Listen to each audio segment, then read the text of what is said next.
ইসমাইল হোসেন, আমার বাড়ি চট্টগ্রাম। বন্ধুরা, আমি আমার জীবনের গল্পটা শুরু করার শুরুতেই আপনাদেরকে আমার পরিবারের সম্বন্ধে জানিয়ে রাখি। আমার পরিবারে আমি আছি, আমার বাবা আছে, মা আছে, রয়েছে আমার দাদা দাদি সহ আমার ছোট একটা বোন। আমরা টোটাল 1 ভাই 1 বোন। আমাদের পরিবারটা চট্টগ্রাম শহরের কাছাকাছি কোনো এক গ্রামের এক নিম্ন মধ্যবিত্ত পরিবার। আমার বাবা পেশায় একজন মুয়াজ্জিন। আমি খুব ছোটোবেলা থেকে দেখে আসছি আমার বাবার মধুর কণ্ঠস্বরের ওই আজানে সকালে গ্রামের মানুষের ঘুম ভাঙত। আমার আব্বার আজানের ওই ডাকে গ্রামের মানুষ 5 বার মসজিদে নামাজ পড়তে যেত। আমাদের গ্রামের সবগুলো মানুষ আমার আব্বাকে অনেক সম্মান করে। আমার আব্বা আমারও জন্মের আগে এই মসজিদে মুয়াজ্জিনে চাকরি করে। কত ইমাম এলো, কত ইমাম গেল, কিন্তু আমার বাবার মুয়াজ্জিনই এখনও রয়ে গেল। শুরু থেকে শেষ পর্যন্ত আব্বা আমাদের মসজিদের একজন মুয়াজ্জিন। সবাই আমার আব্বাকে অনেক শ্রদ্ধা করে, সম্মান করে, ভালোবাসে এবং মুয়াজ্জিনের ছেলে হিসেবেও এলাকাতে আমি সবার স্নেহভাজন ব্যক্তি। ছোটোবেলা থেকে আমার বাবার অনেক স্বপ্ন ছিল তিনি আমাকে মাদ্রাসায় পড়াশোনা করাবে এবং মাদ্রাসায় পড়াশোনা করিয়ে আমার বাবা মাকে অনেক বড় একজন আলেম বানাবে। আমি দ্বীনের কথা বলবো, আমি ইসলামের কথা বলবো, আমার মুখে ইসলামের বাণী শুনে অমুসলিমরা আমার কাছে আসবে ইসলাম ধর্ম গ্রহণ করার জন্য। এমন স্বপ্নই আমার বাবার ছিল। সেই স্বপ্নের নিরীক্ষে আমার বাবা তখন আমাকে একটা মাদ্রাসায় ভর্তি করায়। কিন্তু বাবার স্বপ্ন যদি অনেক থেকে থাকে ইসলামমুখী, কিন্তু আমার স্বপ্ন ছিল পুরো ভিন্ন, আলাদা। আমি সম্পূর্ণ দুষ্ট প্রকৃতির একটা ছেলে হয়ে যাই। ইমামের ছেলে, মুয়াজ্জিনের ছেলে হিসাবে এলাকার সবাই আমাকে অনেক কিছু করার সুযোগ দিত। আমি কোনো অপরাধ করলেও কেউ আমাকে ওভাবে শাস্তি দিত না এবং আমি একটু অন্যরকম হয়ে যাই। বেপরোয়া জীবনযাপন করতে শুরু করি। প্রতিটা দিনে আমি প্ল্যানিং করি আজকে কার বাসার, আজকে কার বাড়ির গাছের ফল খাওয়া যায়, এবং রাতের বেলায় প্ল্যানিং করি কার বাড়ির খোয়ারের মুরগি চুরি করা যায়। এবং এরকমভাবে আমার জীবনটা সম্পূর্ণভাবে নষ্ট হয়ে যায়। এবং এরকম করতে করতে 1 দিন 2 দিন 3 দিন 4 দিন করে সময়গুলো কাটতে কাটতে একটা পর্যায়ে আমি সম্পূর্ণ বেপরোয়া হয়ে পড়ি। এবং বেপরোয়া বলতে, আমি যখন মাদ্রাসায় ক্লাস 8-এ পড়ি তখন আমি অনেকটা বড়, আমাকে দেখতে শুনতে অনেকটা বড় দেখাচ্ছে। এবং ক্লাস 8-এ পড়া অবস্থায় আমি একদিন মুরগি চুরি করতে যাই। ওই দিন ছিল শবে বরাতের রাতি। তো যে রাতে আমার বাবা মসজিদে গ্রামের সবগুলো মানুষকে নিয়ে ইসলামের আলোচনা করছে, নামাজ পড়ছে, আপনার বরাতের নামাজ পড়তেছে, ওই সময়টাতে আমি তখন মুরগি চুরি করতে গিয়ে একটা জায়গার মধ্যে ধরা খাই। এবং মুরগি চুরি করতে ধরা খাওয়ার পরে সবাই যখন বরাতের নামাজ শেষ করলো, নামাজ শেষ করে ওই মুরগি চোরের বিচার করার জন্য আমার আব্বাকে তখন ডেকে নেওয়া হলো। এবং গ্রামের 10 জনে আমার আব্বাকে বলল, ইসমাইল তো আপনারই সন্তান, তাহলে আপনার ছেলের বিচার আপনিই করেন, আমরা করব না। ছেলে যেহেতু আপনার, তাহলে বিচারটা আপনিই করেন। আপনার ছেলের বিচার কি হওয়া দরকার, কি হওয়া উচিত। আমার আব্বা তখন মাথাটা নিচের দিকে দিয়ে থাকে। আমি বুঝতে পারতেছি লজ্জায় আমার বাবার মাথা হেড হয়ে গেছে। আব্বু আর আমার দিকে তাকাতে পারছে না। একটা পর্যায়ে আব্বু বলল, বিচার আপনারা কি করবেন সেটা আমি জানি না, তবে আমার বিচার হচ্ছে আমার এই ছেলে আর কোনোদিনও আমার এলাকায় আসতে পারবে না। এই ছেলে কোনোদিনও আর আমার গ্রামে ঢুকতে পারবে না। আমার ছেলে আর কখনোই আমার গ্রামে ঢুকতে পারবে না। এই বলে আমার আব্বা কান্না করতে করতে ওই দিন দুপুরে, মানে মধ্যরাতে ওখান থেকে উঠে চলে আসে। এরপরে গ্রামে কেউ আমাকে মারে টারে, অনেক কিছুই করে।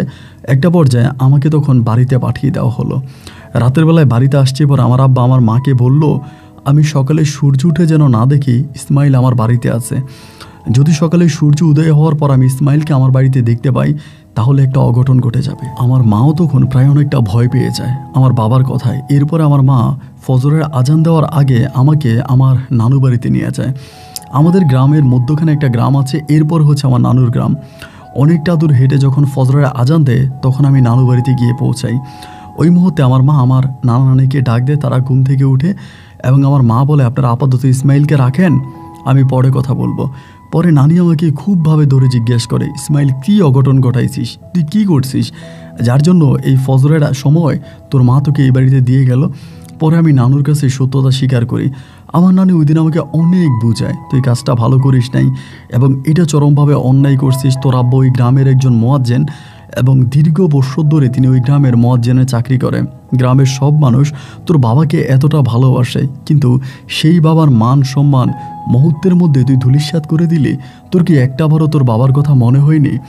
সেদিন নানুর কথাগুলো সত্যি আমাকে অনেকটা কষ্ট দিয়েছিল এবং চিন্তা করছিলাম ওই সময় থেকে আমি ভালো হয়ে যাব, কিন্তু এরপরে ভালো হওয়ার আর কোনো সুযোগ রইল না। আমার আব্বা আমাদের গ্রামে আর আমাকে অ্যালাও করলো না, আমাদের গ্রামে আর আমাকে ঢুকতে দিল না, আমার আগে আমার নানু বাড়িতেই রেখে দিল। আমি তখন আমার নানু বাড়িতেই থেকে গেলাম, 1 দিন নয় 2 দিন নয় 3 দিন নয়, প্রায় 2 বৎসর। 2 বৎসর আমার নানু বাড়িতে, এবং 2 বৎসরে 4টা ঈদ যায়। ওই 4টা ঈদেও আমার বাবা আমার চেহারা একটাবার দেখেনি। আমার মাকে ডিরেক্টলি বলে দিছে, এই ছেলে যদি বাড়িতে আসে তাহলে আমি অঘটন করে ফেলবো, একটা অন্যরকম কিছু করে ফেলবো। এই ভয়ে তখন হলো কি, আমার মাও তখন আর আমাকে ভয়ে বাড়িতে নিচ্ছে না। এমন করতে করতে আমি আমাদের নানু বাড়ির পাশাপাশি একটা দিঘি আছে, অনেক বড় একটা দিঘি আছে। বিকেলবেলা মাঝে মাঝে ওই দিঘির পাড়ে গিয়ে বসে থাকতাম। মনটা অনেক খারাপ ছিল, ভালো লাগতো না, মানে অনেক মন খারাপ ছিল। এই জন্য দিঘির পাড়ে গিয়ে বেশিরভাগ সময় বসে থাকতাম। এরকম দিঘির পাড়ে অনেকক্ষণ বসে থাকার পরে একদিন হঠাৎ করে একটা মেয়ে দিঘির পাড়ে এসে আমাকে বলতেছে যে, আপনি কি তো আগে কখনো ওই এলাকায় দেখিনি, আপনি এখানে কোত্থেকে আসেন? মানে আমাকে এরকমভাবে বলে, কিন্তু আমি আমার নানু বাড়িতে আজকে 2 বৎসরেরও বেশি সময় ধরে, এবং বেশিরভাগ সময় আমি ওই দিঘির পাড়ে বিকেলে বসে থাকি। আমি মেয়েটার কথা শুনে বড় অবাক হয়ে গেলাম, অবাক দৃষ্টিতে মেয়েটার মুখের দিকে তাকিয়ে আছি। আমি বললাম, আপনি এটা কি বলেন? আপনি আমাকে কোনোদিন এই এলাকায় দেখেন নাই? আমি আজকে 2 বৎসরেরও বেশি সময় ধরে এই এলাকাতে আছি। পরে বলে, আপনার বাবার নাম কি? আমি বললাম, আমার বাবার নাম বললে হয়তো আমাকে চিনবেন না, আমার নানার নাম বললে আমাকে চিনতে পারেন। বলে, আপনার নানার নাম কি? পরে আমি আমার নানার নাম বলি এবং আমি আমার নানু বাড়ি দেখাই দিই। মেয়েটা তখন বলে, ও আচ্ছা, দুষ্টমি করছি, কিছু মনে করেন না, আসলে আমি এই এলাকায় থাকি না, আমার গ্রাম হচ্ছে ওইটা আমার বাড়ি, আপনি থাকেন আপনার নানু বাড়িতে আর আমিও থাকি আমার নানু বাড়িতে। মেয়েটার কথা শুনে আমার একটু হাসি আসলো যে আমি আমার নানু বাড়িতে থাকি, এই মেয়েও তার নানু বাড়িতে থাকে। আমি তখন বললাম, তো ভালো আছেন আপনি? বলে, ভালো আছি, অনেক দিন ধরে খেয়াল করতেছি আমরা ওইখানে ডুলনি চড়ি, মানে দোলনা চড়ি ওখানে।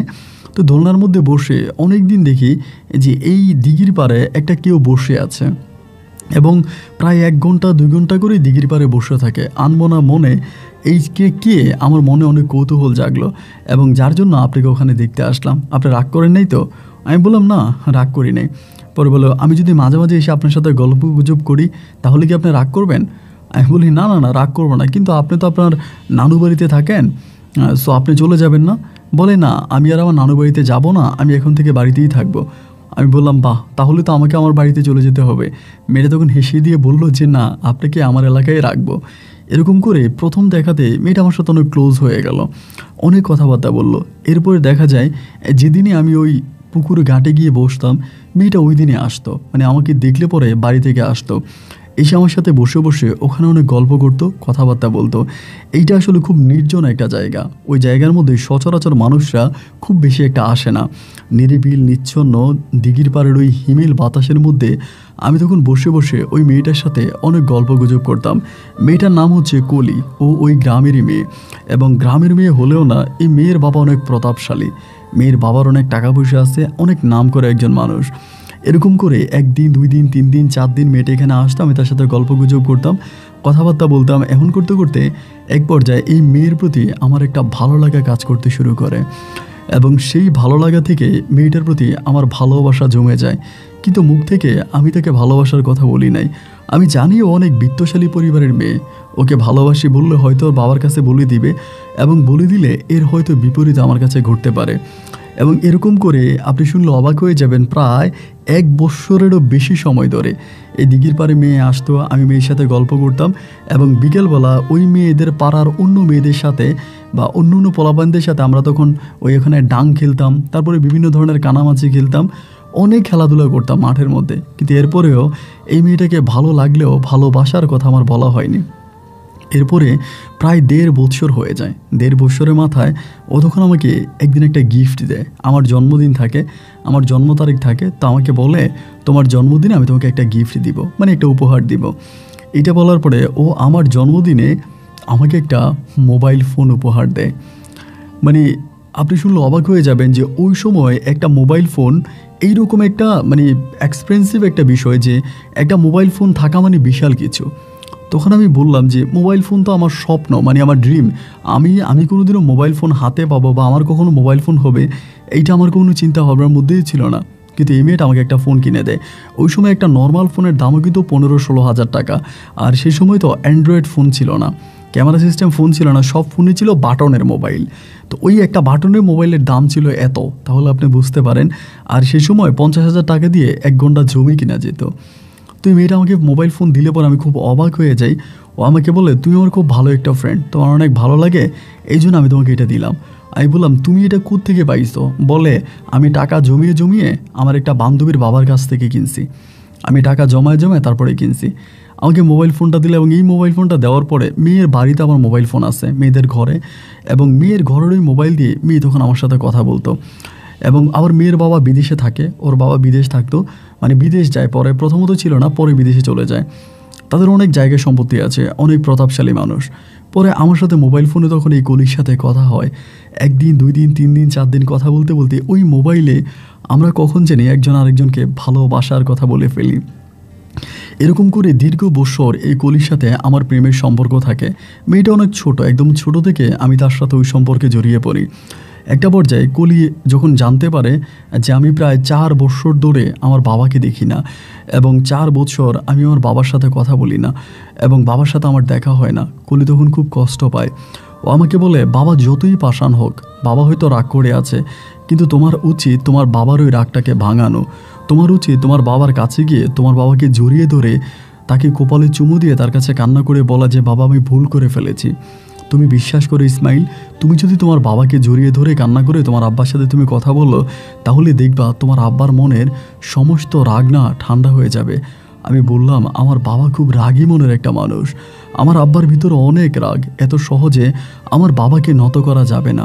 ও তারপরও আমাকে বললো যে, তুমি একদিন তোমার বাবার সামনে যাও, এবং বাবার সামনে গেলে পরে দেখবে তোমার আব্বা অনেক ঠান্ডা হয়ে যাবে। এবং এই কথা বলার পরেই একদিন হলো কি, আমি বেশিরভাগ সময় জানতাম ফজরের নামাজের পরে আমার বাবা আমাদের গ্রামের যে মসজিদে আমার আব্বা মুয়াজ্জিনে চাকরি করতো, মসজিদের সামনে একটা ঘাটলা আছে, মানে পুকুর ঘাট, ওই পুকুর ঘাটের মধ্যে আব্বু বসে থাকে সকালে। এবং 6টা-7টার দিকে তখন মাদ্রাসার বাচ্চারা আসে, তো তখন মাদ্রাসার বাচ্চাদেরকে পড়ায়। তো আমি তখন কলির সাথে প্ল্যানিং করলাম যে একদিন আমি আমার বাবার কাছে যাব। এমনি আমি গ্রামে মাঝে মাঝে যাইতাম, কিন্তু আব্বুর সামনে পড়তাম না। গ্রামের সবার সাথে কথাবার্তা বলি, এবং আমাকে নিয়ে যে গ্রামের সবার একটা রাগ ক্ষোভ অভিমান ছিল, এইটা প্রায় অনেকটাই কেটে গেছে। সবাই অনেক সফট হয়ে গেছে আমার সাথে, ভালো করে আমার সাথে কথা বলে। তো দেখা গেলো এরকম করে আমি তখন করলাম কি, ওই জায়গার মধ্যে, মানে ওই খানটার মধ্যে আমি তখন ভাবলাম যে আমি একদিন আমার বাবার সাথে ওই কলির কথা মতো দেখা করতে যাব। ঠিকই একদিন শুক্রবার ছিল, এবং শুক্রবারে আব্বার ওই মাদ্রাসার বন্ধ, মানে বাচ্চাদেরকে বাবা পড়ায় না।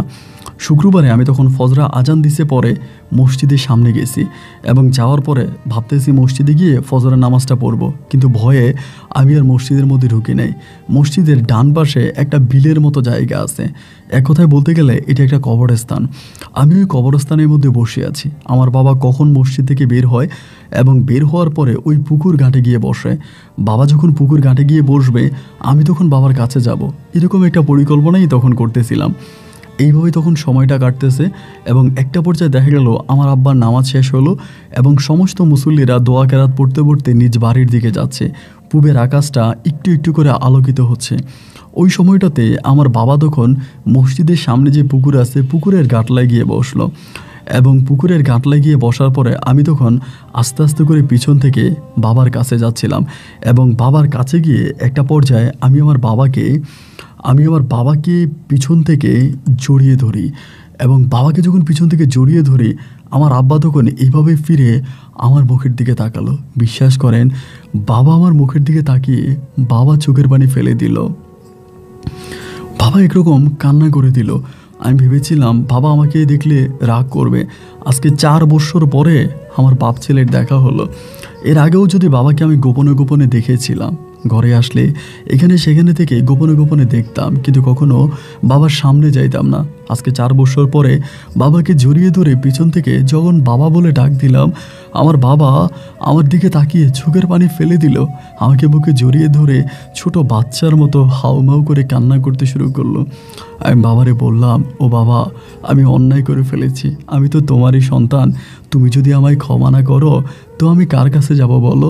আজকে 4 বছর তুমি আমাকে ইসমাইল বলে ডাক দাও না, আজকে 4 বছর তুমি আমার সাথে কথা বলো না। ও বাবা, বাবা গো, আমি তো তোমারই সন্তান, আমি তো সেই আদম সন্তান যে আদম আলাইসাল্লাম ভুল করেছিল। বাবা তুমি আমাকে মাফ করে দাও, আমি তোমার পায়ে ধরলাম। আবার বাবা আমাকে বুকে জড়িয়ে ধরে আমার কপালে চুমো দিল, আমাকে বলে তুই আমার একমাত্র সন্তান, আমি তোর উপরে রাগ করেছিলাম, কিন্তু তাই বলে কি তুই আমার কাছে আসবি না? তুই তো আমার সন্তান, তুই আমার মান সম্মান নষ্ট করেছিস। এরপরেও আমি তোকে দেখার পরে আমার চোখের পানি ধরে রাখতে পারিনি। কলিজা রে, ও আমার কলিজা, এমন কোনো অন্যায় করিস না যে অন্যায়ের কারণে তোর বাবার তিল তিল ঘরা ঘরা মান সম্মান গ্রামের মানুষের কাছে মুহূর্তের মধ্যে ধূলিসাৎ হয়ে যাবে।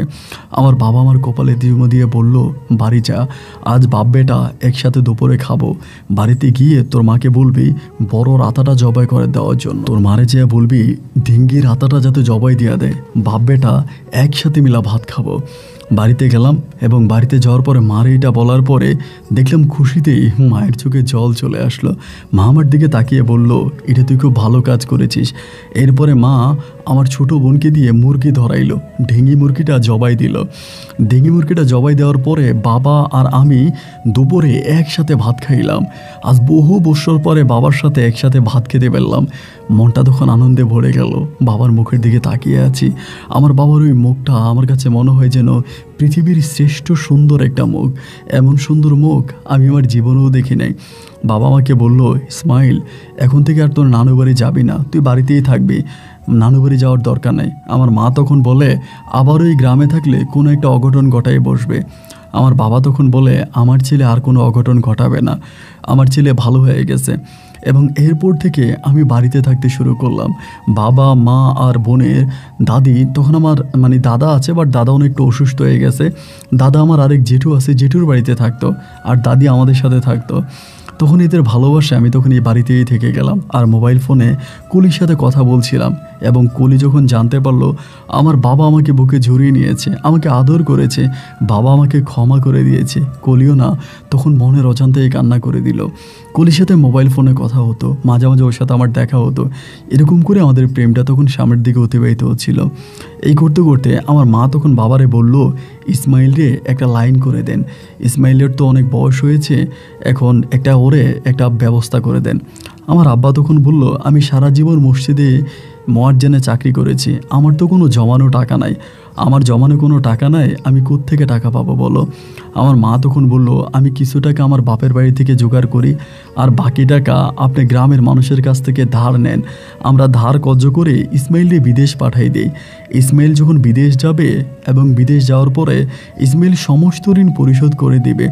একটা কাজ করেন, আপনিও কিছু টাকা ম্যানেজ করেন, আমিও আমার বাপের বাড়ি থেকে কিছু টাকা আইনা ইসমাইলকে আমরা বিদেশ পাঠাই দিই। আমার আব্বা তখন আমার মায়েরে বলল যে, না, এই কাজ তুমি কইরো না, আমি একজন মুয়াজ্জিন মানুষ, আমি গরিব হতে পারি, কিন্তু স্ত্রীর বাপের বাড়ি থেকে টাকা আনা টাকা আমার পকেটে আমার পেটে যাবে না। আমি যেমনিই পারি এই গ্রামে আজকে বহু বৎসর ধরে আমি মুয়াজ্জিনের কাজ করি, গ্রামের সবাই আমাকে অনেক ভালোবাসে, আমাকে অনেক ভালো জানে। আমি গ্রামের মানুষের কাছ থেকে ধার করব, গ্রামের মানুষের কাছ থেকে কর্জ করব, এরপরে আমি ইসমাইলকে বিদেশ পাঠাবো। এই পরিকল্পনা করে আমার আব্বা তখন সবার হাতে পায়ে ধরতেছিল, সবাইকে বলল, আমি ইসমাইলের একটা ব্যবস্থা করব, আমারে কয়টা টাকা ধার দেন, ইসমাইলকে বিদেশ পাঠাবো। এরকম করে আস্তে আস্তে মানুষজন আমার আব্বাকে সাহায্য করতে থাকে। এবং আমি তখন আপনার বিদেশের জন্য পাসপোর্ট বানাই। এবং পাসপোর্ট বানালে পরে আমার মা তখন তার এক আত্মীয় সৌদি আরবে থাকে, ওই সৌদি আরবে আমার পাসপোর্ট পাঠিয়ে দেয়। আমার আব্বা কারো কাছ থেকে 1 লাখ, কারো কাছ থেকে 50,000, কারো কাছ থেকে 20,000, কারো কাছ থেকে 5,000 টাকাও ঋণ করে। এরকম করে ঋণ করে করে একটা পর্যায়ে আমার আব্বা আমার ভিসার জন্য টাকা জমা দেয়। আল্লাহর অশেষ মেহেরবানিতে আমার ভিসা লেগে যায়। আমার সাথে তখনও কলির মধুর সম্পর্ক আছে, আমাদের দুজনের মাঝে গভীর প্রেমের সম্পর্ক আছে। আমি তখন কলিরে বলি, ও কলি, তুমি মন খারাপ করো না, আমি বিদেশ গেলে পরেই দেখবা আমি বিদেশ থেকে অনেক টাকা ইনকাম করব। আমার তো পরিবারটা গরিব পরিবার, আমার বাবা সামান্য কয়েক হাজার টাকা বেতনের একটা মসজিদের মুয়াজ্জিনে চাকরি করে, তোমার বাবা তো আর আমার মতো ছেলের কাছে তোমাকে বিয়ে দেবে না। আমি যখন বিদেশ যাব মোটা মোটা টাকা ইনকাম করব এবং সেই টাকা ইনকাম করে আমাদের ঘর বাড়ি পরিবর্তন করব, দেশে ফিরে আসব এবং ঢাকঢোল বাজিয়ে তোমাকে বউ বানিয়ে আমার ঘরে আনবো। তুমি লাল টুকটুক বউ সেজে আমার ঘরে আসবা, আমি তোমার বুকে জড়িয়ে ধরে অনেক আদর করব। এরকম করে যখন কলির সাথে কথা বলতেছিলাম, কলিও আবেগে আপ্লুত হয়ে যায়। ও আমাকে বলে ঠিক আছে তুমি যাও। কলির কাছ থেকে অনুমতি নিলাম, বাবা মা ভিসার ব্যবস্থা করলো। একটা পর্যায়ে সব কিছু ঠিক হলো, আমিও উড়াল দিলাম প্রবাস নামের ওই জেলখানাতে। প্রবাসে যাচ্ছি তখন চোখের পানিগুলো না ভাই, এখনও যখন ওই দিনটার কথা মনে হয়। আমি যখন আপনার চট্টগ্রাম বিমানবন্দরে ঢুকলাম সৌদি আরবে যাওয়ার উদ্দেশ্যে, মানে বারবার শুধু বিমানের দিকে তাকাচ্ছিলাম। এই বাবা, এই মা, এই বোন, আমার এই ভালোবাসার মানুষ, আমার দাদা দাদি, হয়তো এই জীবনে আর ওদেরকে দেখা হবে না। এবং এরকম কান্না করতে করতে একটা পর্যায়ে আমি তখন বিমানে উঠে গেলাম এবং বিমানটাও সেই বেইমানের মতোই দ্রুত স্পিরিটে আকাশে উঠে গেল। একটা পর্যায়ে আমি আরবের ওই উষ্ণ মরুভূমিতে আমি নামলাম এবং সেখানে যাওয়ার পরে আমাকে যে ভিসায় নিয়ে যাওয়া হয়, ওই লোকটা আমাকে একটা ভালো কাজে দেয়। কাজে যাচ্ছিলাম, কাজ করতেছি, আলহামদুলিল্লাহ 1 টাকা 2 টাকা করে ভালো টাকা ইনকাম করতেছি এবং বাবা মায়ের জন্য টাকাও পাঠাইতেছি। এরকম করে প্রায় আমি 1 বছরের মতো প্রবাসে থাকি। ওই 1 বছর আমি কুলির সাথেও ফোনে কথা বলি, ওর সাথে আমার কথা হয়, আমার আব্বা আম্মার সাথেও কথা হয়। ঋণের প্রায় 4 ভাগের 1 ভাগ টাকা আমি পরিশোধ করে ফেলি। ঋণের 4 ভাগের 1 ভাগ টাকা পরিশোধ করে ফেলে ওই মুহূর্তের ভিতরে হঠাৎ করে, মানে যখনই আমি একটু লাইনে দাঁড়ালাম, ঠিক ওই মুহূর্তেই হঠাৎ আমি খবর পেলাম পরীকে নাকি পরীর বাবা বিয়ে দিয়ে দিবে। পরীর বাবা বিয়ে দিয়ে দিবে, একটা ভালো বিয়ের প্রপোজাল পাইছে। ছেলেটা অনেক ভালো, ছেলে নাকি ইতালি থাকে, ওখানে পরীকে বিয়ে দিয়ে দিবে, আপনার কলিকে বিয়ে দিয়ে দিবে। ওর নাম আসলে কলি, বাট আমি ওকে আদর করে পরী ডাকতাম, এটা আমার আদর ছিল আর কি। এবং একটা পর্যায়ে তখন দেখা গেল যে আমি যখন জানতে পারি যে ওর বিয়ে হয়ে যাবে বা ওর জন্য ছেলে দেখতেছে, আমি লিটারলি তখন পাগল হয়ে গেলাম, কারণ ও ছিল আমার দেহের অক্সিজেন। আমি ওকে ছাড়া কোনো কিছুই চিন্তা করতে পারতাম না, ওকে ছাড়া একটা সেকেন্ডের জন্য আমি কিছু ভাবতে পারতাম না। আমি আমার জীবনের চাইতেও বেশি ওকে ভালোবাসি। ওকে আমি এতটাই ভালোবাসি যে ওকে ছাড়া পুরো পৃথিবীটাই আমার কাছে যেন অন্ধকার মনে হচ্ছিল। যাই হোক, এরকম করতে করতে আমি তখন মানে কান্নাকাটি করতেছি, আব্বার কাছে কান্না করি, আম্মুর কাছে কান্না করি। সবে মাত্র বিদেশ গেলাম, 1 বছর হইল, এখন তো আর আমি দেশেও আসতে পারবো না, আর ওর বিয়ে হয়ে যাবে, এটা তো ভাই আমি মানতেও পারতেছি না, কারণ আমি তোকে ভালোবাসি। দেশে প্রচণ্ড কান্নাকাটি করতেছি সৌদির মাটিতে বসে বসে। এবং একটা পর্যায়ে বাধ্য হয়ে আমি আবার বিদেশ যাওয়ার পর আমার দাদাভাই মারা গেছে, আমার দাদা মারা গেছে, আমার দাদি আছে। তো এরপরে একটা পর্যায়ে মায়ের কাছে কান্নাকাটিতে বলে ফেললাম, মা আমি ওরকম নানু বাড়ির কলি নামের একটা মেয়েরে ভালোবাসি, তুমি মেয়ের পরিবারের কাছে বিয়ের প্রস্তাব নিয়ে যাও। মাকে বলার পরে মা বলে, তুই বিদেশে গেলে মাত্র 1 বছর হলো, এখন এটা কিভাবে সম্ভব, তোর আব্বা শুনলে রাগ করবে। আমি বললাম, যে যাই বলুক তুমি বিয়ের প্রস্তাব নিয়ে যাও, এবং তোমাকে আমি অনুরোধ করে বলি, কারণ আমি মেয়েটাকে অনেক ভালোবাসি, তুমি বিয়ের প্রস্তাব নিয়ে যাও। মাকে যখন এরকম করে কান্নাকাটি করে বললাম, একটা পর্যায়ে মা তখন বিয়ের প্রস্তাব নিয়ে কলিদের বাড়িতে গেল এবং যাওয়ার পরে কলির বাবা আমার মাকে কুকুরের মতো অপমান করে ধুর করে তাদের বাড়ি থেকে তাড়িয়ে দিল। কলির বাবা বলতেছে, আমার মেয়ের বিয়ে ঠিক হয়ে গেছে, তো এরপরে আপনার ছেলের কাছে আমার মেয়েকে আমি কেমনে বিয়ে দিব। এবং কলিও এই কথাগুলি স্পষ্ট শুনতে পাইছে, এবং কলিও তার বাবারে বলছে যে আমি ওই গ্রামের ছেলে ইসমাইলকে ভালোবাসি, ও সৌদি আরবে থাকে। তো খুবভাবে বুঝাইছে, কিন্তু ওর বাবা ডিরেক্টলি বলতেছে যে না, আমি তোর একমাত্র ওই ইতালি ছেলের কাছে বিয়ে দিব, তোর ইতালি নিয়ে যাবে, ওখানে তুই অনেক ভালো থাকবি, তুই কেন সৌদি আরবের এক ছেলেকে বিয়ে করবি। এরকম করে ওর বাবা তখন রাজি হচ্ছিল না। ও আমাকে মোবাইল ফোন করে প্রচণ্ড রকমের কান্নাকাটি করতেছে, এবং ওর ওই কান্না আমার কানে এখনও বাসে। চিৎকার করে বলতেছে, আমি না তোমাকে ছাড়া বাঁচব না, আমি তোমাকে অনেক ভালোবাসি, আমার নিজের শরীরের ভাগ আমি তুমি ছাড়া অন্য কাউকে দিতে পারবো না। ওর কান্নার কথাগুলো এখনও আমার কানে বাজে, কিন্তু প্রবাসের মাটি থেকে আমি কিছুই করতে পারতেছিলাম না। গলাকাটা মুরগির মতো আরব দেশের ওই মাটিতে তখন লাফাচ্ছিলাম। আমার আপন বলতে কেউ ছিল না। ডাইনে বামে যেখানেই তাকাই সেখানে আমি কলিকে দেখতে পাই। মোবাইল ফোনটা কানে দিয়ে 24 ঘন্টা আমি কলির সাথে কথা বলতাম। আমার সে ভালোবাসার মানুষটা বসে যে অন্য কারো হয়ে যাবে, আমার পক্ষে তো এটা মেনে নেওয়া সম্ভব নয়। দিন যত সামনের দিকে যাচ্ছে, কলির সাথে আমার কথাবার্তা ঠিক ততটাই বাড়তেছে। একটা পর্যায়ে কলির বিয়ের দিন তারিখ ঠিক হয়ে গেল। ও খুব কান্না করতেছে, আমিও খুব কান্না করতেছি। তখন মনে হলো এই পৃথিবীতে আমি আর কলির চেয়েও অসহায় আর কোনো মানুষ নাই। আমরা মনে হয় এই পৃথিবীতে সবচেয়ে বেশি অসহায়। আমাদেরকে সাহায্য করার মতো এই দুনিয়াতে আর কেউ নেই। কলি কলির জায়গায় কাঁদতেছে, আমি আমার জায়গায় কাঁদতেছি। দুইটা মানুষ দুইটা দেশে কাঁদতে কাঁদতে লাশ হয়ে যাচ্ছে, কিন্তু আমাদের চোখের পানি মুছে দেওয়ার কেউ ছিল না। একটা পর্যায়ে হঠাৎ করে কলির মোবাইলটা বন্ধ হয়ে গেল। কলি আমাকে কয়েকদিন ধরে বলে আসতেছিল আমি যে কান্নাকাটি করি এটা আমার মা দেখতেছে, আমার বাবা দেখতেছে। তারা যে কোনো সময় হয়তো আমার কাছ থেকে মোবাইল ফোনটা নিয়ে যাবে, আমার কাছ থেকে মোবাইল ফোনটা নিয়ে যাবে, হয়তো তোমার সাথে আর আমার কথা বলা হবে না। এবং ঠিকই একটা পর্যায়ে তার মোবাইলটা বন্ধ পাচ্ছি এবং জানি শুক্রবারে তার বিয়ে। ভাই, শুক্রবারে সেদিন আমি আরবের মাটি সৌদি আরবে বসে চিৎকার করে আল্লাহকে কাঁদিয়ে বলতেছিলাম, ও আল্লাহ, আমি তো ওরে ছাড়া বাঁচব না। আল্লাহ, আমার কলিজার টুকরাটারে কেমনি আমার কাছ থেকে তুমি কেড়ে নিচ্ছ। এলাকার লোকজন ছিল, এলাকার লোকজন বলতে আমার কোম্পানির লোকজন ছিল। এরা সবাই বুঝতে পারছে যে এরকম এরকম ঘটনা। সবাই আমাকে বোঝাচ্ছিল, ইসমাইল ভাই কান্নাকাটি করবেন না, কান্নাকাটি করে কী হবে, মেয়েটা আপনার ভাগ্যে নাই। সবাই আমারে বোঝাচ্ছিল। এরকম করতে করতে আমি জানতে পারি শুক্রবারে লাল টুকটুকে বসে যে আমার ভালোবাসার মানুষটা অন্য কারো ঘরে চলে গেল, অন্য কারো বউ হয়ে গেল। যাই হোক, আমি তখন কান্নাকাটি করতেছিলাম এবং কান্নাকাটি করে কিছু ভালো লাগে না, মন খুব খারাপ লাগে, অস্থির লাগে। এরকম করতে করতে ওর বিয়ে হয়ে যাবার প্রায় 17 দিন পরে ও একদিন আমারে কল দিছে। একটা আননোন নাম্বার থেকে কল দিছে, কল দিয়ে চিৎকার করে কান্না করতেছে। আমি তখন বললাম, তুমি কেন কান্না করতেছ? তোমার তো বিয়ে হয়েছে, তুমি ভালো আছো? আমাকে বলে ভালো নাই। ও আমাকে বলে আমি ভালো নাই। আমার বলে, ইসমাইল তুমি দেশে চলে আসো, ইসমাইল তুমি দেশে আসো, আমি তোমাকে নিয়ে পালায়ে যাব। তুমি দেশে আসো, আমি তোমাকে নিয়ে পালায়ে যাব। ইসমাইল প্লিজ তুমি দেশে আসো, তুমি দেশে আসো, আমি তোমাকে নিয়ে পালায়ে যাব। আমি তখন বললাম, এটা তুমি কি বলো? আমার কি কোম্পানি এখন ছুটি দিবে? আমার তো 2 বছর হয় নাই।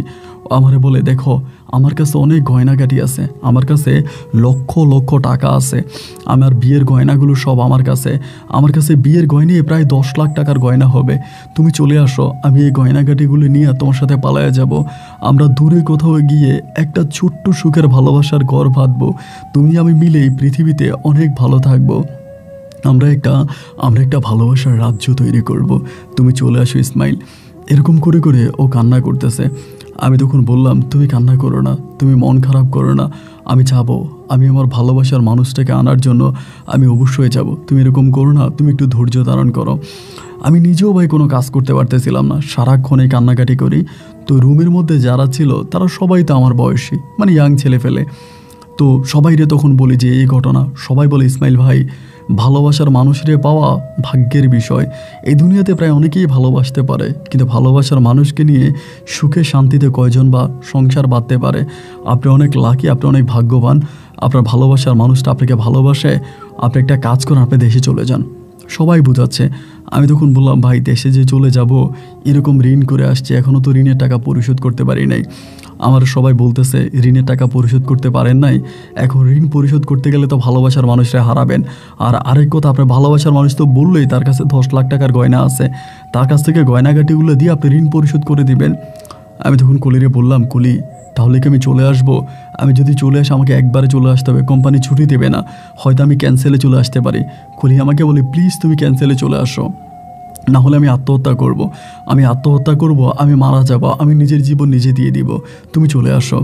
আমি বললাম, ঠিক আছে, তাহলে তুমি মন খারাপ করো না, আমি চলে আসব। কিন্তু এই কথা আমি আমার বাপ মায়েরে বললাম না। বাপ মায়েরে কোনো কিছু না জানাইয়া সিদ্ধান্ত নিলাম যে আমি বাংলাদেশে চলে যাব। আব্বা আম্মারে কোনো কিছু না বলে তখন কোম্পানির কাছে অ্যাপ্লিকেশন করলাম যে আমি চলে যাব, আমি থাকবো না। এবং কোম্পানিকে অ্যাপ্লিকেশন করার পরে কোম্পানি আমার অ্যাপ্লিকেশন অ্যাকসেপ্ট করলো এবং আমাকে টিকিট কেটে দিল, আমাকে ভিসায় খরচ মেরে দিল, মানে ক্যান্সেল করে দিল। ভিসা ক্যান্সেল করে দিয়ে আমাকে তখন বাংলাদেশে প্রেরণ করা হলো। আমি বাংলাদেশে আসছি, চট্টগ্রাম এয়ারপোর্টে নামছি এবং নামার পরে তখনও আব্বা আম্মারে কিছু বলি না। আব্বা আম্মার সাথে ইমোতে কল দিচ্ছি এবং তারা আমার সাথে ইমোতে কথা বলে এবং বাড়িতে আসছি। বাড়িতে মানে আপনার এয়ারপোর্টে আসছি, এয়ারপোর্ট থেকে নামার পরে মানে বুঝতে পারতেছিলাম না কি করব এবং বুঝতে পারতেছিলাম না আব্বা আমারে বলবো কি বলবো না। এরপরে রাত 10টার দিকে তখন আমি ডিরেক্টলি বাড়িতে গিয়ে উঠি। আমি কিন্তু দিনের প্রায় আপনার 12টার দিকে নামছি এয়ারপোর্টে, নাইমা সারাদিন ঘুরে টুইরা রাত 10টার দিকে বাড়িতে যাই এবং বাড়িতে গেলে পরে আমার আব্বা আম্মা তো আমাকে দেখে মানে অবাক হয়ে যায়। তখনও কলির সাথে আমার কথা হচ্ছে। কলি আমাকে বলে, আমি 2-1 দিনের মধ্যে, তুমি তো আজকে আসছো, আজকে তুমি বাড়িতে যাও, আমি কালকে দিনের মধ্যে বেরিয়ে যাব বা কালকে রাতে চলে যাব। মানে আজকে তো তুমি আসছো, আজকে রাতে বাড়িতে যাও এবং কালকে রাতে আমি তোমার সাথে পালায়ে যাব। এই কথা বলার পরেই আমি তখন ওর কথাবার্তা শুনলাম। শুনে রাত 10টার দিকে বাড়িতে গেছি। বাড়িতে যাওয়ার পরে আব্বা আম্মা সবাই আমার উপর খুব রাগ, আমি কেন না বলে চলে আসলাম এবং হঠাৎ করে চলে আসছে। আমি বলছি আমি 15 দিনের ছুটিতে আসছি, আবার চলে যাব। আব্বা আম্মা যাতে মন খারাপ না করে। এবং সকালবেলায় আমি বাড়িতে আসছি জেনে আমার গ্রামের সব মানুষ তখন আমাকে দেখতে আসে। একইভাবে আমার নানু বাড়িতে দীর্ঘদিন ধরে ছিলাম। নানু বাড়ির অনেক ছেলেপেলেদের সাথে আমার ভালো সম্পর্ক আছে এবং তারাও যখন খবর পায় আমি বিদেশ থেকে আসছি, তারাও তখন আমাকে দেখার জন্য সবাই তখন আমাদের বাড়িতে আসে। সবাই আমাকে দেখে, আমার সাথে গল্পগুজব করে। তো আমার দিনে 2টা বাজেও কলির সাথে কথা হয়েছে। দেখেন, দিনে 2টা বাজেও কলি আমারে বলতেছে, ইসমাইল তুমি যে দেশে আসছো এটা কি আমাদের গ্রামের লোকজন জানছে? আমি বললাম, হ্যাঁ, তোমাদের গ্রাম থেকে অনেক ছেলেই তো আমাকে দেখতে আসছে। ও বলে, এই কাজটা মনে হয় ভালো হয় নাই, এটা আমাকে বললো। আমি বললাম, না ঠিক আছে, সব ঠিক আছে, তা তুমি কবে আসবা? ও বলে, আজকে রাতে আমি তোমাকে কল দিব। আমার স্বামী যখন ঘুমিয়ে যাবে আমি গয়নাগাটিগুলো নিয়ে বেরিয়ে যাব, রাতের বেলায় আমি তোমাকে কল দিব। আমিও তখন ওই প্রস্তুতি নিয়ে আছি যে রাতের বেলায় ও কল দিবে। মোবাইল ফোনটা হাতে নিয়ে বসে আছি এবং রাতের বেলায় ও আর আমারে কল দিচ্ছে না। ও আমাকে আবার কল দিতে মানা করছে। আমারে বলছে, তুমি কল দিও না, কারণ মোবাইল ফোন যদি আল্লাহ না করুক আমার হাজব্যান্ড জেনে যায়, তুমি কল দিও না। আমি যখন ঘর থেকে বেরিয়ে যাব আমি তোমারে কল দিয়ে বলবো কোন জায়গায় আসতে হবে, তুমি শুধু তোমার নানু বাড়িতে চলে আসো। আবার আমার নানু বাড়ি থেকে ওর শ্বশুর বাড়িটা একটু কাছাকাছি। আমি তখন সন্ধ্যা রাতে আমার নানু বাড়িতে চলে আসি এবং নানু বাড়িতে আসার পরে অপেক্ষা করতেছে ওর ফোনের জন্য, কিন্তু আর আমারে কল দেয় না। সারাটা রাত কেটে সকালে সূর্য উঠে গেল, ও আর আমারে কল দিল না। দিনের 8টা বাজে ওর নাম্বারে আমি যখন কল দিই, ওর নাম্বারটা তখন বন্ধ পাই। নাম্বারটা বন্ধ পাওয়ার পরে আমি তখন বুঝতেছিলাম না ও কি ধরা খেয়ে গেল, নাকি কালকে রাত্রে বাসা থেকে বেরোয়ার পরে কেউ ওরে নিয়ে গেল। আবার এমনও তো হতে পারে মেয়ে মানুষ বাসা থেকে বেরোইছে, হয়তো অন্য কেউ উঠে নিয়ে গেছে। তখন টেনশনে পড়ে গেলাম যে কী হইলো, ও কোথায় আছে। এবং এরকম করতে করতে আমি তখন ওর খুব ভয় পেয়ে গেলাম। আমার তো ওর কোনো কিছুই জানি না ওর কিছু হয়ে গেল কিনা। এবং পরের দিন বিকেলবেলা তখন আমি ওর শ্বশুরবাড়ি ওইদিকে গেছি। ওই শ্বশুরবাড়িতে আমি চিনতাম, ওইদিকে গেছি। যাওয়ার পরে দেখলাম ওর শ্বশুরবাড়ি একদম নীরব। আমি পিছনে হাঁটতেছে, ওরে দেখা যায় কিনা। এবং ওই যে ওর শ্বশুরবাড়ির পিছনে যাওয়ার পরে হঠাৎ করে 2টা ছেলে আমাকে ধরে বলতেছে, এই ভাই আপনি এদিকে ঘুরতেছেন, আপনার বাড়ি কই? আমি তখন বললাম আমার বাড়ি অমুক গ্রামে। তা বলে, অমুক গ্রামে আপনার বাড়ি, এইখান থেকে এইখানে আপনি কি করেন এখন? এই কথা বলে তর্কাতর্কি করতেছে। বলে আমারে তখন ভিতরের দিকে ডেকে নিল। একটা ইয়াং লোক বেরিয়ে আসলো, অনেক লম্বা করে ফর্সা। উনি এসে বলতেছে, এই কে? বলে যে ভাই এনে ঘুরতেছে, মনে হয় চোরের মতলব আছে। পরে আমার ভিতরে নিয়ে গেছে। ভিতরে নিয়ে যাওয়ার পরে আমার বলে, বাড়ি কই? যখন আমি আমার বাড়ির নামটা বলছি, এই লোকটা ধাপ করে আমার কলারটায় ধরে আমার বলে, তোর নাম কি ইসমাইল? আমি বললাম জি। বলে, তুই কি সৌদি আরব থেকে আসছিস গত পরশু দিন? আমি বললাম জি। এরপরে বলো, ওর এই জায়গায় বান। মুহূর্তের মধ্যে আমাকে ওখানে বেঁধে ফেললো। এবং বেঁধে ফেলার পরে বলো, তোর আব্বার নাম্বার দে, তোর পরিবারের নাম্বার দে। আমি তখন আমার আব্বার নাম্বার দিলাম। দেওয়ার পরে আমার আব্বারে কল দিল। রাতের বেলায় আমার আব্বা আম্মা আর আমার নানা ভাই তখন আসছে। আসার পরে বলতেছে যে আপনার ছেলে, ওই লোকে বলতেছে আসলে এটাই ছিল কলির হাজব্যান্ড, কলির স্বামী। আমি জানতাম না। উনি বলতেছে আমার ওয়াইফের সাথে এরকম করছে এবং আমার ওয়াইফকে বাসা থেকে পালিয়ে নেওয়ার জন্য এগুলো করছে। আপনার ছেলে বিদেশ থেকে আসছে আমার বউরে নিয়ে যাওয়ার জন্য। আমার আব্বা আম্মা তখন মোসলেকা দিল। আপনার ওদের এলাকার যে চেয়ারম্যানকে ডেকে আনা হলো। চেয়ারম্যানের সামনে মোসলেকা দিয়ে তখন আমাকে রাত্রে 10টার দিকে ওখান থেকে ছুটে আনলো। এসে আমার আব্বা আমার পা ধরে চিৎকার করে কেঁদে বলতেছে, ইসমাইল তুই এটা কী করলি? তুই কি বিদেশ থেকে একেবারে চলে আসছিস? আমি তখন বলি, হ্যাঁ বাবা, আমি একেবারেই চলে আসছি। এবং এরপরে আমার আর কলির সাথে কোনো যোগাযোগ হলো না। কলির মোবাইল ফোনটাই বন্ধ। কলি কোথায় আছে না আছে আমি কলির কোনো খোঁজখবর পেলাম না। আস্তে আস্তে করে এক কান দুকান হতে হতে পুরো গ্রামের মানুষের খবর পেয়ে গেল যে আমি একেবারে বিদেশ থেকে চলে আসছি। আমি ছুটিতে আসি নাই, আমি একেবারেই চলে আসছি। এটা যখন পুরো গ্রামের মানুষের কানে পৌঁছে গেল, সবাই তখন পাগলের মতো হয়ে গেল। আরে ইসমাইল একেবারে চলে আসছে, তাহলে ইসমাইলের ঋণ কে দিবে? এবার সবাই আমার আব্বার কাছে টাকা চাইতে শুরু করলো। টাকা দেন, আপনার ছেলে একেবারে চলে আসছে, এখন আমাদের টাকা কি দিবে, আমাদের টাকা দেন, আপনার ছেলে একেবারে চলে আসছে, আমাদের টাকা দেন। সবাই তখন আমার আব্বাকে ধরলো টাকার জন্য। আমার আব্বা বলতেছে বাইরে টাকা দিব, আপনারা অপেক্ষা করেন। কিন্তু মানুষ কথা শোনে না। মসজিদের মধ্যে গিয়ে আমার বাবাকে অপমান করে, অপদস্থ করে। আমার ছোটো বোনটার বিয়ের ঘর আসে, এদিক সেই দিক থেকে বিয়ের ঘর আসে, কিন্তু মানুষ বা আমাদের গ্রামের লোক ঢুকতে দেয় না। আমার বোনকে দেখতে আসলে গ্রামের বাইরে থেকে বের করে দেয় বলে, এবং স্টেট আমার আব্বাকে বলে যে তুই আমাদের ঋণ পরিশোধ করা ছাড়া তোর মেয়ের বিয়ে দিতে পারবি না। আমার আব্বাকে বলে যে আমাদের কাছ থেকে যে টাকা নিয়েছিস ওই টাকা দিবি, তারপরে তোর মেয়ের বিয়ে হবে, অন্যথায় আমরা তোর মেয়ের বিয়ে হতে দিব না। তখন গ্রামের সবাই বলে বারবার বলছিলাম যে তোর ছেলে খারাপ, এরে বিদেশে পাঠাইস না, কিন্তু এরে বিদেশে কেন পাঠাইলি। আমার আব্বা তখন সবার কাছে কান্নাকাটি করে, কিন্তু আমার আব্বার কান্না কারো হৃদয় আর গলে না। আমার আব্বাকে টাকার জন্য সময় বেঁধে দিছে, 1 মাস, 1 মাসের ভিতরে টাকা দিতে হবে, নাইলে এই করবে সেই করবে। এবং ওই 1 মাসের আগেই আমার আব্বা তখন করলো কি, আমার আম্মারে বলল আমি 15 দিনের জন্য এক জায়গায় যাচ্ছি, 15 দিন পরে আসবো, তুমি বাড়িতে থাকো। এবং আমার আম্মা বলে আপনি কি পালায়া যাইতেছেন, পালায়া গেলে আমার কি হবে, আমার মেয়ের কি হবে। আমার আব্বা বলে পালিয়ে যাব না, তোমরা আমাদেরই পরিবার, তুমি আমার পরিবার, আমি তোমার নিয়ে পালায়া কোথায় যাব বলো, আমি পালিয়ে যাব না, আমি 15 দিন পরে ফিরে আসব, আমি টাকার জন্য যাচ্ছি। আমার মা বলে আপনি টাকার জন্য যাচ্ছেন, কোথায় যাচ্ছেন টাকার জন্য। আমার আব্বা বলে যেখানেই যাচ্ছি। আব্বা যেদিন চলে গেল তার ঠিক 4 দিন পরে একদিন আপনার বিকেল 2টা বাজে আমার আম্মার মোবাইলে একটা কল আসলো। এবং কল আসার পরে আমার আম্মাকে বললো আপনারা অমুক মেডিকেলে আসেন, একটু সমস্যা আছে। এবং আম্মা, আমি আর আমার বোন মিলে ওই মেডিকেলে গেলাম। এবং মেডিকেলে যাওয়ার পরে ওখানে যে ডিউটিরত ডাক্তার আছে তিনি বলতেছে আমার আব্বা নাকি কিডনি বিক্রি করার জন্য এখানে আসছিল, এবং কিডনি বিক্রি করার জন্য আসছে। আমার আব্বুর কন্ডিশন ভালো ছিল না, আব্বু কিডনি বিক্রি করতে আসছিল, এবং ওই কিডনি আব্বু বিক্রি ঠিকই করে, মানে আব্বুর কিডনি ট্রান্সফার হয়, এরপরে আমার আব্বুর আর নিঃশ্বাস ফিরে আসে না, আমার আব্বা মারা গেছে।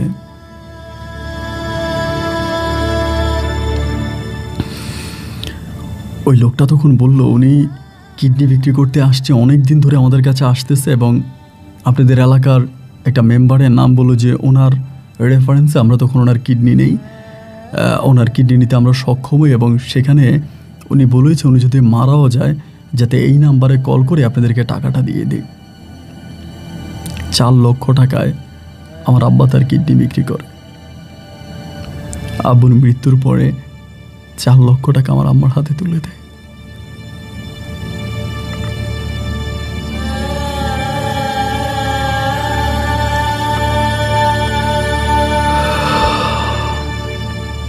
আমার মা তখন এই 4 লাখ টাকা নিয়ে বাড়িতে ফিরে আসে, সাথে আমার বাবার লাশ। গ্রামের মানুষ বাবার লাশ দাফন করতে দিবে না। যে গ্রামে আমার বাবা একজন ইমাম মুয়াজ্জিন ছিল, দীর্ঘ প্রায় 30 বৎসরের মতো এই গ্রামে মুয়াজ্জিনের চাকরি করে, সেই গ্রামের মানুষ আমার বাবার লাশ কবরে নামাইতে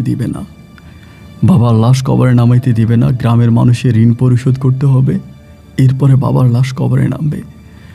বাবার ওই লাশকে সামনে রেখে তখন আমার মা সবার ঋণ পরিশোধ করে। সবার ঋণ পরিশোধ করার পরে তখন আমার আব্বার লাশ কবরে নামানো হলো। বাবার কবরটাকে ধরে চিৎকার করে বলতেছিলাম, বাবা সেদিন তুমি আমাকে কেন ক্ষমা করেছিলে? তুমি যদি সেদিন আমাকে ক্ষমা না করতা তাহলে তুমি এতটা খারাপ হতাম না। তুমি সেদিন কেন আমাকে ক্ষমা করেছিলে? ও বাবা, কেন ক্ষমা করেছিলে বলো? সেদিন কেন আমাকে ক্ষমা করেছিলে? ওই দিন ফজরের সময় মসজিদের ঘাটলায় যদি তুমি আমারে ক্ষমা না করতা বাবা, তাহলে তো আজকে তোমাকে জীবন দিতে হতো না।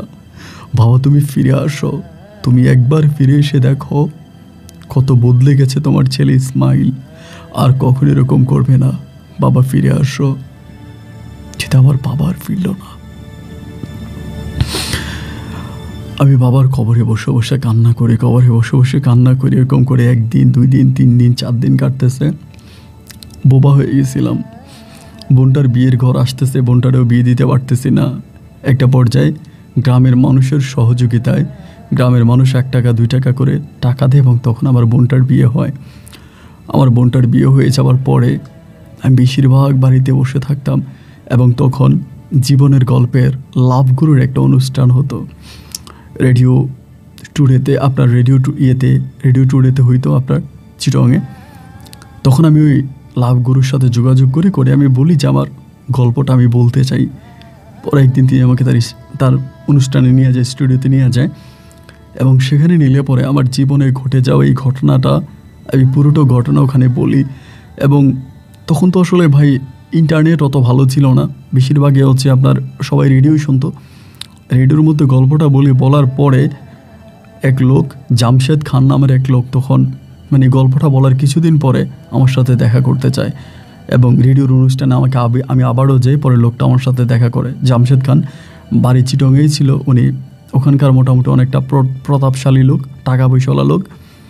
পরে এই লোকটা আমার সাথে দেখা হলো, দেখে আমাকে বলল যে তোমার গল্প আমি শুনেছি, তোমার গল্প আমার হৃদয় স্পর্শ করেছে এবং তোমার কি কলির সাথে আর কখনো কথা হয়েছে? আমি বললাম না, এরপরে কলির সাথে আমার আর কোনো কথা হয়নি, তবে আমি পরে জানতে পারছি কলিকে ওর হাজব্যান্ড ইতালি নিয়ে যায়, এখনও ইতালিতে আছে, বাট আমার সাথে আর কোনো যোগাযোগ করেনি। এই লোকটা তখন আমাকে বলল আমি তোমাকে কাতারে নিয়ে যাব। লোকটা কাতার থাকে, বলে কাতারে আমার দোকান আছে, আমি তোমাকে কাতারে নিয়ে যাব, আমি তোমার কাছ থেকে কোনো টাকা নিব না। এবং এইটা তখন ফলো করে পুরো রেডিওতে প্রচার করা হলো একদম, মানে সবাই তখন এটা শুনলো এবং শোনার পরে এই লোকটা তখন আমাকে কাতারে নিয়ে যাবে। তো উনি আমাকে বলছিল কাতারে নিয়ে যাবে ফ্রিতে, আমার কাছ থেকে কোনো টাকা টুকা নিবে না। এবং কিছুদিন পর উনি আমাকে ওনার বাসায় দাওয়াত দিল, ওনার বাসায় দাওয়াত দিছে। পরে ওনার বাসায় আমি গেছি, ওনার বাসায় যাওয়ার পরে উনি আমাকে প্রথম বলে যে ওনার একটা বোন আছে প্রতিবন্ধী, নাম হচ্ছে সাদিয়া, মানে প্রতিবন্ধী বলতে মানসিক প্রতিবন্ধী। এই মেয়েটাকে আমার বিয়ে করতে হবে এবং এই মেয়েটাকে বিয়ে করলে পরে উনি আমাকে কাতারে নিয়ে যাবে। তো আমাকে বলতেছে ওরে তুমি বিয়ে করবা, লাইক আমি তোমাকে আমার ভাই বানাতে চাই। তো মানে এমনভাবে কথা বলে, উনি কিন্তু প্রথমে আমাকে বলছিল যে আমাকে এমনি নিয়ে যাবে, কোনো টাকা টুকা নেবে না, ফ্রিতে নিয়ে যাবে, টিকিটও কেটে দেবে। এখন উনি শর্ত গুজাই দিল ওনার বোনকে বিয়ে করতে হবে। পরে মানে উনি আমাকে বলতেছে আমি তোমার মতো একটা ভালো ছেলেই খুঁজতেছিলাম, যার কাছে আমি আমার বোনটাকে বিয়ে দিব, আমার একমাত্র বোন, আমার কলিজার টুকরা, আমি ওকে তোমার কাছে বিয়ে দিতে চাই এবং আমি চাই তুমি আমার ভাই হয়ে থাকো। তো আমার মাও তখন রাজি হলো যে ঠিক আছে, আমিও বললাম যে ঠিক আছে। পরে ওনার বোন সাদিয়ার আমি তখন বিয়ে করি। ওনাদের নিজেদের বাড়িটারি আছে, চিটং শহরে নিজেদের বাড়ি আছে, অনেক প্রভাবশালী লোক, অনেক বড় লোক, টাকা পয়সাওয়ালা লোক। পরে তিনি আমাকে কাতারে নিয়ে যায়, আমি ওনার সাথে তখন কাতারে যাই। এটা কিন্তু সত্যি যে উনি আমার কাছ থেকে কোনো টাকা নেয় না এবং সম্পূর্ণ ফ্রিতে টিকিটের টাকাটা উনি দিয়ে আমি কাতারে যাই। আমি ওখানে চাকরি করি, মানে ওইখানে থাকতেছি। এরকম করে 1 দিন 2 দিন 3 দিন আমি কাতারে প্রায় 1.5 বছরের মতো ছিলাম। 1.5 বছরে মোটামুটি অনেক টাকা কামাইছি, পরিবারের জন্য টাকা পাঠাইতেছি। তখন আমার পরিবারটা আগের থেকে অনেকটা ভালো হয়ে যায়, আয় ইনকাম অনেক হইতেছে, অনেক টাকা পয়সা কামাইতেছি, মায়ের জন্য টাকা পাঠাইতেছি, আমার বোনের জন্য টাকা পাঠাইতেছি, সবাই অনেক ভালো আছে। বাবা তো চলেই গেল এবং আমার দাদিও মারা গেছে।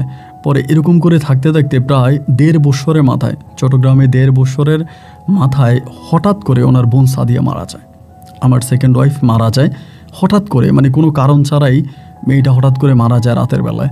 এই আগে থেকেই একটু অসুস্থ, মানে প্রতিবন্ধী ছিল আর কি। তো সাদিয়া মারা যাওয়াতে আমি খুব কষ্ট পাই। পরে আমাকে আমার মানে যে আপনার ওই যে জামশেদ খান, উনি আমাকে নিয়ে আসে কাতার থেকে, ওনার সাথে দেশে আসে আমার বউর কবর আমি মাটি দিই এবং উনি অনেক কান্নাকাটি করে। এরপর আমি আবার পুনরায় ওনার দোকানে আবার যে ওখানে কাজ করি। তো ওনার ওয়াইফ মানে ওনার বোনটা মারা যাওয়ার পরে উনি জানি কেমন হয়ে যায়। আগে যেরকম আমার প্রতি মানে অনেক টান ছিল, অনেক ভালোবাসা ছিল, মানে আমাকে অন্যভাবে দেখতো, বাট কেমন যেন উনি একটু পরিবর্তন হয়ে যায়, আগের মতো করে আর দেখে না, আগের মতো করে কথা বলে না এবং আমার কাছে কেমন যেন একটু অন্যরকম। একটা সময় উনি দোকান বিক্রি করে দেয়, দোকান বিক্রি করে উনি টোটালি বাংলাদেশে চলে আসে, ওনার ফ্যামিলির কাছে, বউ বাচ্চার কাছে চলে আসে। তো এরপরে আমি কাতারেই পড়ে রইলাম, বাট ওনার সাথে আমার এরকম করে আর কোনো কথা হলো না। তো ফেসবুক ইউজ করতাম, তখন ফেসবুকে বিভিন্ন পোস্ট করতাম, মন খারাপ, মানে আমি ছিলাম এমন একটা পাখি যে ঢালে আমি মানে বসে ওই ঢালটাই ভেঙে যায়। মানে আমার ভাগ্যটাই এরকম, আজকে যদি সাদিয়া বেঁচে থাকতো তাহলে হয়তো আমাকে এই দিনটা দেখতে হতো না। আল্লাহ সাদিয়াকে আমার কাছ থেকে নিয়ে গেল। ও প্রতিবন্ধী হলে পরেও না, আমি ওকে স্ত্রীর ভাবেই দেখতাম, মানে আমার বউয়ের মর্যাদাই দিতাম, বউয়ের মতো করে আমাকে ভালোবাসতাম। ও হারিয়ে গেল এবং ওর মৃত্যুর পরে তারপরে আমি ওখানে পড়ে আসি। 1 দিন 2 দিন 3 দিন করে এরকম করি তখন আমার সময়গুলো কাটতেছে। এভাবে সময়গুলো কাটতেছিল কাতারের মাটিতে। এবার আমি ফেসবুকে পোস্ট করতাম, মানে প্রচুর পোস্ট করতাম, অনেক ইমোশনাল পোস্ট করতাম এবং ইমোশনাল ছোট ছোট ভিডিও তৈরি করতাম, মানে মনের মাদুলিতে মিশে থাকা কথাগুলো ভিডিওতে লিখতাম। কারণ তখন তো আর আমার আপন বলতে কেউই রইল না। তো আমার মা আছে, বোন আছে, তারাই আমার আপন, এছাড়া তো আর কেউ নেই। এমন করে হৃদয়ের কথাগুলো যখন আমি লিখতে শুরু করি, অনেকে আমার এই পোস্টগুলো দেখতো, আমার সাথে কথা বলতো। এই করতে করতে একদিন অরিন খান নামের একটা আইডি থেকে আমাকে ইনবক্সে নক করে। নক করার পরে যে ভাইয়া আপনার সাথে একটু কথা বলতে চাই, একটু কল দেওয়া যাবে? রাত্র তখন মানে বাংলাদেশের মানে ওখানকারই অনেক রাত। পরে আমি বললাম যে ঠিক আছে কল দেন। এটা বলার পরে মেয়েটা তখন কল দিল। কল দেওয়ার পর আমরা বলতেছে ভাইয়া কিছু না মনে করলে একটা কথা জিজ্ঞেস করবো। আমি বললাম জি করেন। বলে ভাইয়া মানে আপনার কি হয়েছে, আপনি এরকম সবসময় কেন এরকম সেট পোস্ট করেন, কারণটা কি? পরে আমি বললাম আপনি কি, আপনার পরিচয় দেন। বলে আমার নাম অরিন খান, আমি ঢাকায় থাকি। পরে আমি বললাম যে ও আচ্ছা ঠিক আছে, আমার নাম হচ্ছে ইসমাইল, আমি চিটংয়ে থাকি, মানে আমি চিটংয়ের ছেলে বাট কাতারে আছি। পরে আমাকে বলে ভাই আমি আপনাকে চিনি, আমি আপনার অনেক বড় ফ্রেন্ড, আপনার ওই ছোটো ছোটো ভিডিওগুলো আমি দেখি, আমার ভালো লাগে। পরে এরকম করে মেয়েটা আমার সাথে মাঝে মাঝে কথা বলে, 1 দিন 2 দিন কথা বলতেছে, বাট আমি ভিতরের কথা তাকে বলি না। আমার সাথে যে অ্যাক্সিডেন্ট বা যে ঘটনা এগুলো কিন্তু তাকে বলি না। এরকম করতে করতে মেয়েটা ভাই অনেক সুন্দর ছিল, শুধু সুন্দর না মানে এত সুন্দর ছিল যা বলার মতো না, যে কেউ এই মেয়েটাকে দেখলে পাগল হয়ে যাবে, পাগল করা একটা চেহারা। এরকম করে কথা বলতে বলতে এই মেয়েটার সাথে দীর্ঘদিন কথা বলি এবং দুজনের মাঝে মোটামুটি একটা ভালো লাগার সম্পর্ক তৈরি হয়। একটা ভালো লাগার সম্পর্ক তৈরি হয়, মেয়েটাও মোটামুটি আমাকে অনেকটা ভালোবাসে বা মানে কথাবার্তাতে অনেকটা আকর্ষণীয় হয়ে পড়ে, আমিও ঠিক ততটাই। এই করতে করতে মানে আমাদের দুজনের মাঝে একটা ভালো সম্পর্ক দিয়ে মেয়েটা হঠাৎ করে বলতেছে যে আমার ফ্যামিলি তো ইউএসএ থাকে, মানে আমেরিকায় থাকে, সো আমি আমেরিকায় চলে যাব।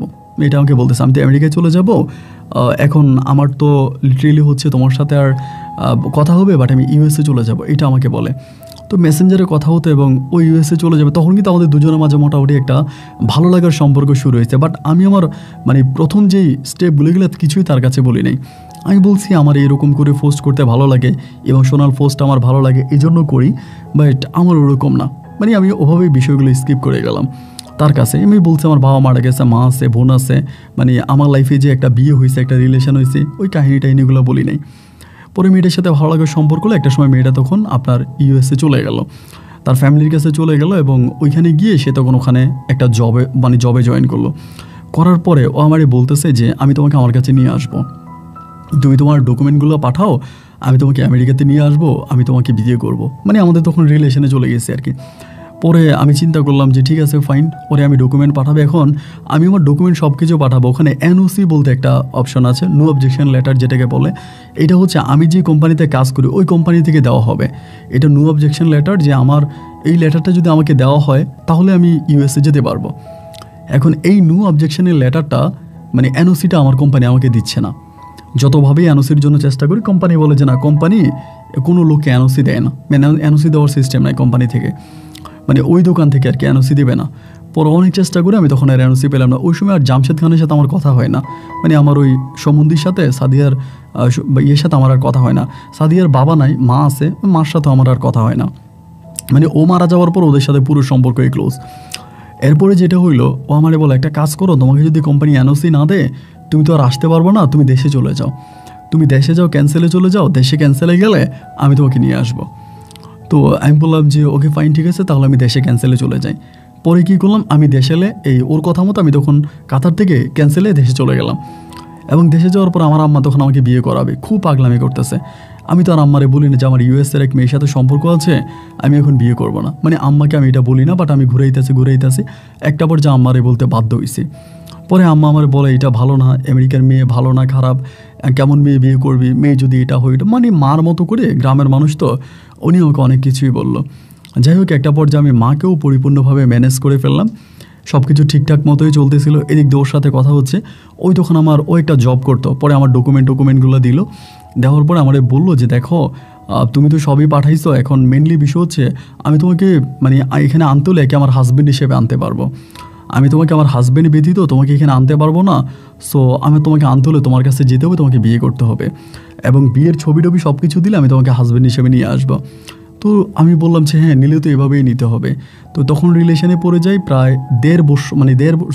প্রায় 1 বছরের কাছাকাছি ওর সাথে রিলেশনে থাকি। দেশে আসার পরে 1 বছর পর তখন আমেরিকা থেকে দেশে আসে, এবং দেশে আসার পরে একটা ছোটোখাটো করে আমাদের একটা বিয়ের অনুষ্ঠান করে একটা রেস্টুরেন্টে। মানে ও বউ সাজে, আমিও বর সাজি, পরে আমাদের একটা বিয়ে হয়। বাট ওরকম করে কাবিন হয় না, লাইক বিয়ে হয়, জাস্ট বিয়ে হয়, মানে ছবি টবি উঠায়। তো একটা কাবিনের পেপারও মানে ফেক রেডি করে আমাকে দেয়, বলে যে এই কাবিনের পেপারটা দিয়ে তুমি মানে এম্বাসি ফেস করবা, আর মানে আমাদের ছবিগুলো দেখাবা। কাবিনের পেপার আসলে ফেক্ট না, ফেক্ট হচ্ছে মানে তোমার ছবি, ওই ডকুমেন্টগুলো এম্বাসিতে দেখে। এইটা বলেও আমার সাথে একবারে দেখা হয় এবং ও আবার আমেরিকাতে ব্যাক করে চলে যায়। তো ও আমাকে আসার সময় বলতেছিল আমি যেখানে জব করি, আমি যদি চলে যাই, দেশে যাই, ছুটিতে যাই, মানে আমাকে কিন্তু আবার জবটা চলে যাবে, আমাকে কিন্তু ছুটি দিচ্ছে না। তো এরপর আমি রিস্ক নিয়ে যাব। তারপরে সে রিস্ক নিয়ে দেশে আসে এবং দেশ থেকে ব্যাক করে যাওয়ার পরে ও আমারে বলতেছে আমার জবটা চলে গেছে। আমি যেখানে জব করতাম আমার ওই জবটা চলে গেছে, এবং শুধু দেশে যাওয়ার কারণে। পরে আমি তখন বলতেছে তুমি অ্যাম্বাসি ডেট নাও, অ্যাম্বাসি ডেটের জন্য অ্যাপ্লাই করো। তো এখন তো আমি অ্যাম্বাসি ডেট নিতে পারি না। একটা পর যে আমাকে বললো একটা কাজ করো, তুমি অ্যাম্বাসি ডেট নিতে হলে একটা লোকের সাথে কথাবার্তা বলো। ও আমাকে একটা নাম্বার দেয় ঢাকাতে, আমি ওই লোকটার সাথে কথা বলি। বলার পরে ওই লোকটা আমাকে বলে ভাই অ্যাম্বাসি ডেট নিতে হলে 3 লাখ টাকা লাগবে। পরে আমি বললাম আরে 3 লাখ টাকা কোথায় পাবো? বলে হ্যাঁ 3 লাখ টাকা লাগবে অ্যাম্বাসি ডেট নিতে হলে। তো পরে এত টাকা ও আমারে বলে, অরিন আমারে বলে হ্যাঁ লাগবে, মানে ইমিডিয়েটলি যদি অ্যাম্বাসি ডেট নিতে হয় তাহলে এত টাকা লাগবে, তুমি দাও, মানে ইমার্জেন্সি। পরে অরিনের কথা মতো আমি বিদেশ থেকে যে এই অল্প কয়টা টাকা নিয়ে আসছিলাম, কিন্তু মানে আমার কাছে বেশি টাকা ছিল না, আমি প্রচুর টাকা খরচ করতাম, প্রায় 3-4 লাখ টাকার মতো জমানো ছিল। এই টাকাটা তখন আমি দিয়ে দিই। এই টাকাটা লোকটাকে দিলে পরে এই লোকটা তখন টাকাটা নিয়ে যায়, নিয়ে গিয়ে আমাকে আজকে কালকে অ্যাম্বাসি দিচ্ছি বলে আমাকে ঘুরে দিতেছে। এবং একটা পর্যায়ে লোকটা হঠাৎ করে মোবাইল ফোন বন্ধ করে দেয়, এবং এরই মাঝে আমার কাছে জমানো যে টাকা ছিল 3 লাখ টাকা ওখানে দিলাম, আর বাকি যে টাকা ছিল ওগুলো আমার কাছে শেষ।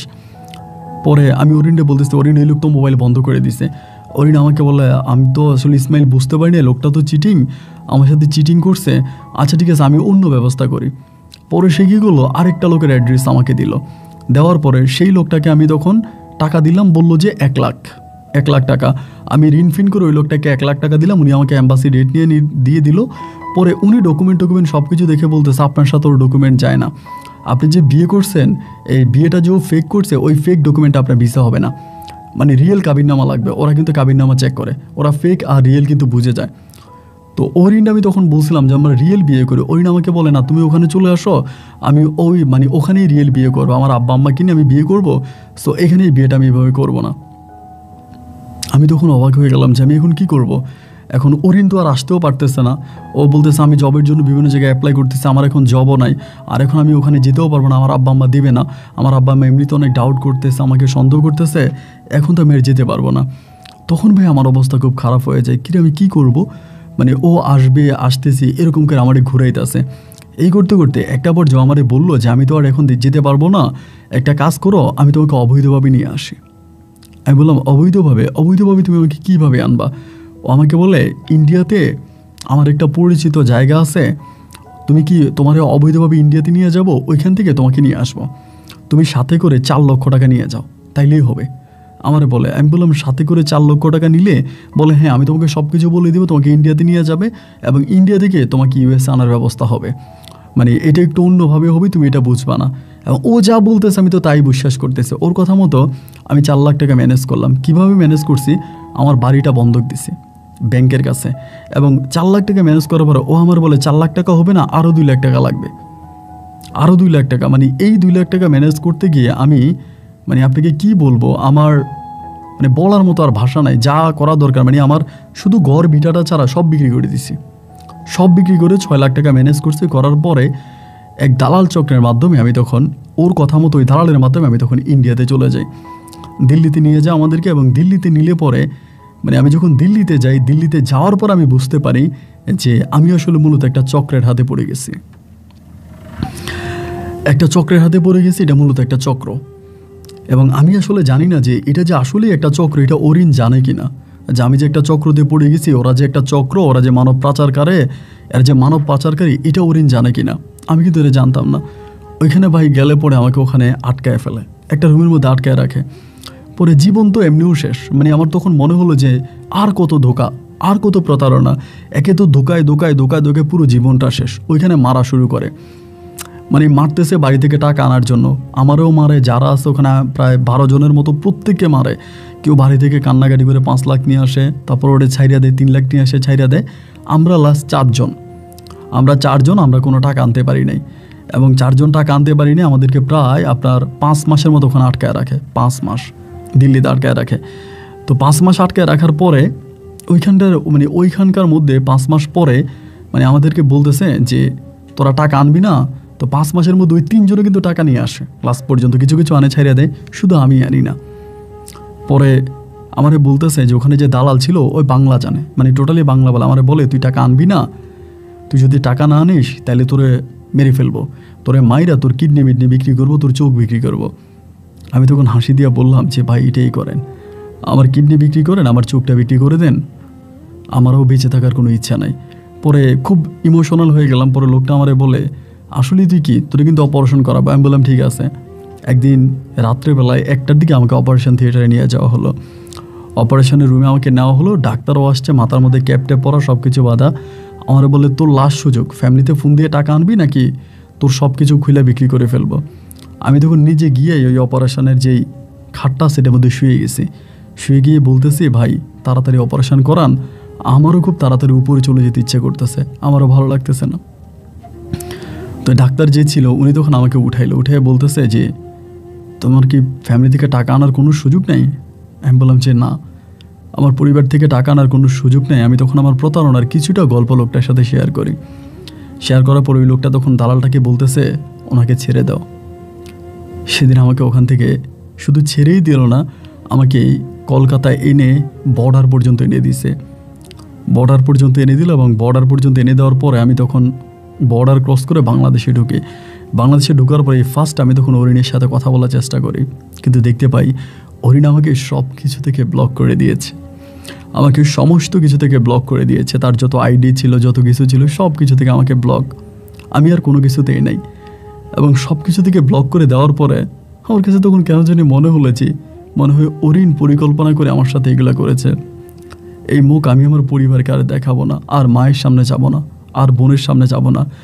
আমি মা বোন সবাইকে ছেড়ে রাজধানী ঢাকাতে তখন রিক্সা চালাইতে শুরু করি। রাজধানী ঢাকাতে আমি রিক্সা চালাই, ওইখানে বসে বসে রিক্সা চালাই, বিভিন্ন জায়গায় রিক্সা চালাই। পরিবারের কাছে আর ফিরে গেলাম না, মানে চিটংয়ে আর গেলামই না, চিটংয়ে টোটালি গেলাম না, ঢাকাতে রিক্সা চালাচ্ছি। এরকম করে ভাই আমি জানি আপনি কী মনে করেন আমি ঠিক জানি না, বা এরকম করে রিক্সা চালাতে চালাতে প্রায় বৎসর খানিক আমি ওখানে রিক্সা চালাই, বৎসরের বেশি হবে, প্রায় 1.5 বছরের মতো রিক্সা চালাই। তো ঢাকারই একটা প্রতাপশালী জায়গা, ওইখানে আমি দুপুরবেলা আপনার আনুমানিক 1টা কি 1:30 হবে, ওইখানে আমি রিক্সাটা নিয়ে বসে আছি।